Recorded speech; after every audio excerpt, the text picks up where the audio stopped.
घने जंगल में एक नन्हा हाथी रहता था जिसका नाम गुल्ली था। गुल्ली बहुत प्यारा और दिल से अच्छा था, लेकिन वह हमेशा अपने आप को छोटा और कमजोर महसूस करता था। उसे लगता था कि वह बाकी सभी जानवरों की तरह ताकतवर नहीं है। एक दिन जंगल में एक बड़ी समस्या आ गई। जंगल के पास एक नदी बह रही थी और पिछले कुछ दिनों से बारिश के कारण नदी का पानी बहुत बढ़ गया था। अब उस नदी को पार करना बहुत मुश्किल हो गया था और सभी जानवर डर रहे थे कि अगर पानी और बढ़ा तो वे कैसे पार करेंगे। गुल्ली भी दूसरे जानवरों की तरह डर रहा था। उसे लगता था कि उसकी छोटी सी हड्डी और कमजोर शरीर के साथ वह नदी पार नहीं कर सकता। उसने सोचा, अगर मैं नदी पार करने की कोशिश करता हूँ तो मैं डूब जाऊंगा।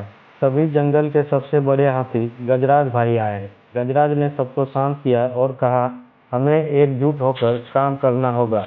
नदी पार करने के लिए हमें सबकी मदद की जरूरत है।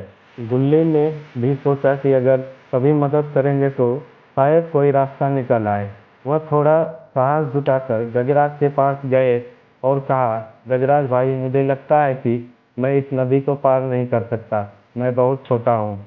गजराज भाई मुस्कुराते हुए बोले, गुल्ली, ताकत सिर्फ शरीर से नहीं दिल से आती है। तुम्हें एक खास बात है, तुम बहुत ही किस्मत वाले हो। गुल्ली ने गजराज की बातों को दिल से सुना। उसने सोचा, अगर मैं हार मान लूं तो कभी भी कुछ नहीं कर पाऊंगा। कोशिश करनी चाहिए।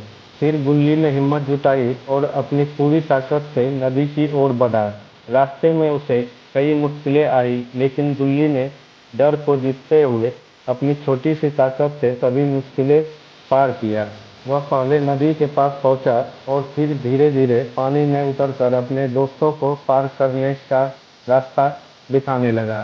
धीरे धीरे सभी जानवर गुल्ली की मदद से नदी पार करने में सफल हो गए। सब जानवर गुल्ली की हिम्मत देखकर हैरान रह गए।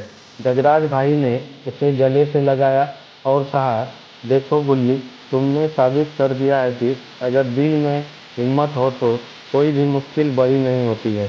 गुल्ली अब खुद को छोटा नहीं समझता था। उसे एहसास हुआ कि सच्ची ताकत कभी आकार में